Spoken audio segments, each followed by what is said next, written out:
છેલ્લા 24 કલાકમાં કઈ કઈ ઘટનાઓ બની છે જાણવા અને જોવા માટે 24 કલાક ટીવી જોવાનો સમય નથી, છાપું વાંચવાનો પણ સમય નથી, તો ટેન્શન લેવાનું કોઈ કામ નથી. આ એક વિડીયો જોઈ લેશો તો કઈ કઈ મોટી ઘટનાઓ બની છે છેલ્લા 24 કલાકમાં એ બધી તમને ખબર પડી જશે. સૌથી પહેલા આપણે ગુજરાતની વાત કરીએ તો આપણા ગુજરાતમાં ઠંડી ચાલુ થઈ ગઈ છે અને ઠંડી ચાલુ થતાની સાથે જ જે શાળાઓ છે, જે સ્કૂલ છે, એ પોતાની મનમાની કરવા લાગે છે કે બાળકોએ આ ચોક્કસ કલરનું સ્વેટર પહેરવું પડશે અને એની માટે શાળામાં ફી ભરવી પડશે. પણ હવે શિક્ષણ મંત્રી પાનસેરિયાએ ચોખ્ખા શબ્દોમાં કહી દીધું છે કે શાળાઓ જે છે એ પોતાની મનમાની નહીં ચલાવી શકે અને જો કોઈ એવું કરે છે તો તેની સામે કડક પગલાં લેવામાં આવશે.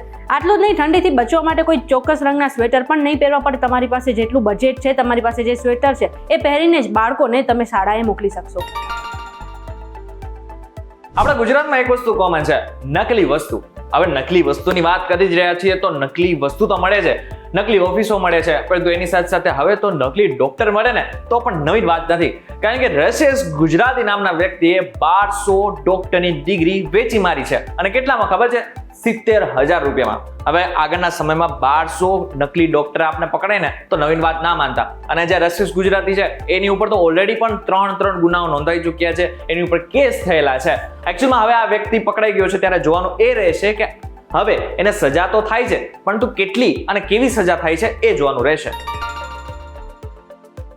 31st આવી રહી છે અને આખા ગુજરાતમાંથી ધીરે ધીરે દારૂ પકડાઈ રહ્યો છે અને આવો જ એક દારૂનો જથ્થો દાહોદમાંથી ઝડપાયો છે અને કુલ 13 લાખનો દારૂ ઝડપાયો છે. આ પ્રશ્ન એ થાય કે આખા ગુજરાતમાં દારૂબંધી હોવા છતાં પણ આટલો દારૂ કેવી રીતે આવી રહ્યો છે? તો પોલીસને બાતમી મળી હતી કે ઉદયપુર અને અમદાવાદ હાઈવે પર એક ગાડી આવી રહી છે જેની અંદર ઘણો બધો દારૂનો જથ્થો છે અને બાતમી મળતા જ પોલીસે ચેકિંગ હાથે ધરી અને ગાડી પકડાઈ ગઈ હતી.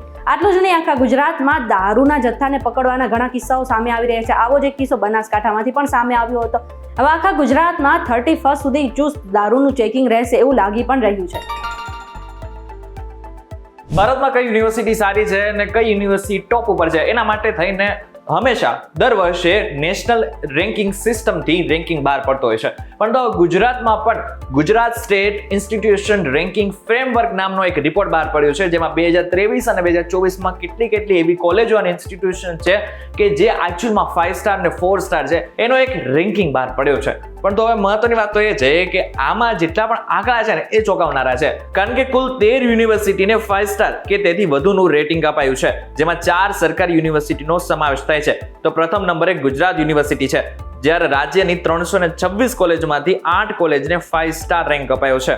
અને જો કોલેજની વાત કરીએ તો માત્ર એક જ એવી કોલેજ છે કે જેને 5 સ્ટાર રેન્કિંગ મળેલું છે. પરંતુ બીજી બાજુ જોવા જેવી વાત એ છે કે જ્યારે નેશનલ રેન્કિંગની વાત આવે ને ત્યારે આપણી કોઈ પણ કોલેજ અને યુનિવર્સિટી છે જ નહીં, અને છે તો પણ માત્ર દર વર્ષે એકાદ બે એવી યુનિવર્સિટી હોય છે અથવા તો એકાદ બે કોલેજ હોય છે કે જેનું નામ ખાલી માત્ર ટોપ 100માં આવે છે, એમાં ટોપ 10માં તો આવતું પણ નથી. સામાન્ય રીતે અમદાવાદથી રાજકોટ પહોંચતા આપણે 3 થી 4 કલાકનો સમય લાગે છે, પણ વિચારો કે તમે 20 મિનિટની અંદર જ પહોંચી જાવ તો.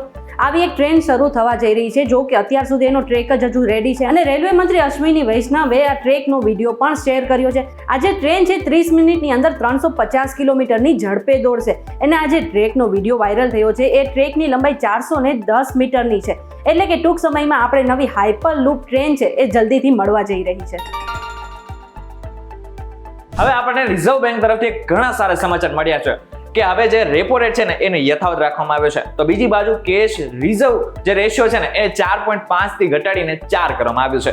જે લોકો નથી ખબર તો એ લોકોને કહી દો કે રેપો રેટ જ્યારે વધે ત્યારે તમારે ઈએમઆઈ પણ વધી શકતા હોય છે, પરંતુ છેલ્લા કેટલાય સમયથી રેપો રેટ જે છે એ યથાવત રાખવામાં આવ્યો છે. આની સાથે સાથે હજુ એક ખુશખબરી છે, સેન્ટ્રલ બેન્કે ખેડૂતો માટે કોલેટરલ ફ્રી લોન મર્યાદામાં વધારો કર્યો છે. હવે ખેડૂતો કોઈ પણ ગીરો રાખ્યા વિના 2 લાખ રૂપિયા સુધીની લોન મેળવી શકશે. આજે મર્યાદા થઈને પહેલા 1.6 લાખની હતી, હવે જ્યારે આ મર્યાદા 2 લાખની થઈ છે ત્યારે ખેડૂતોને ચોક્કસથી ફાયદો થશે.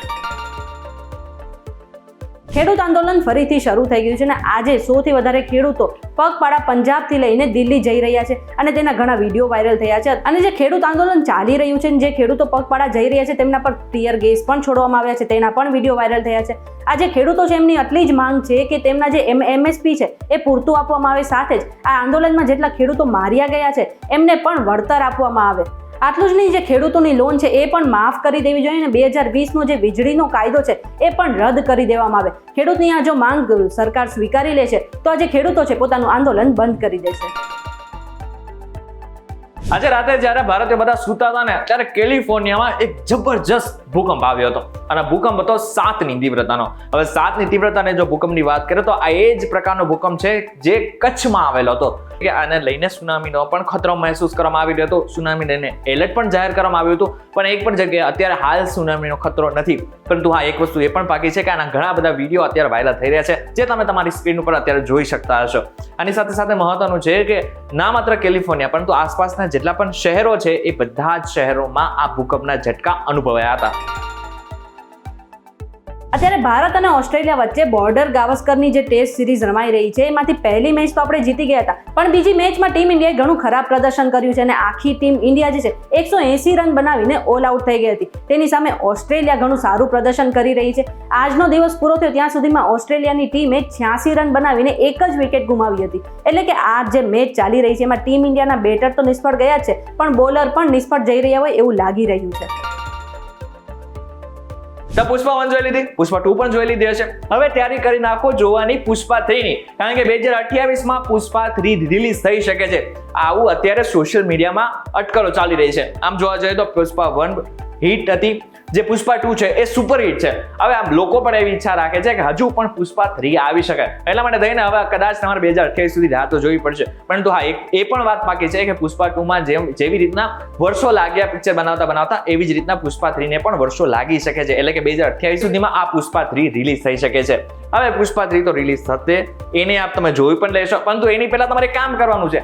આ વિડીયો પસંદ આવ્યો છે ને તો વિડીયોને તમારા વોટ્સઅપ ગ્રુપમાં શેર કરી નાખજો, અને વધારે પસંદ આવે તો અમને એકવાર સબસ્ક્રાઇબ પણ કરી નાખજો. અને આ બધાથી અલગ અમારો એક વોટ્સઅપ ગ્રુપ પણ છે કે જેને તમે જોઈન કરી શકો છો, જેની લિંક બી અત્યારે ડિસ્ક્રિપ્શનમાં આપેલી છે. ત્યાંથી તમે ડાયરેક્ટ આ ગ્રુપને પણ જોઈન કરી શકશો. ફરી મળીશું એક નવા વિડીયો સાથે, નવા કોન્સેપ્ટ સાથે. ત્યાં સુધી મને રજા આપો. નમસ્કાર.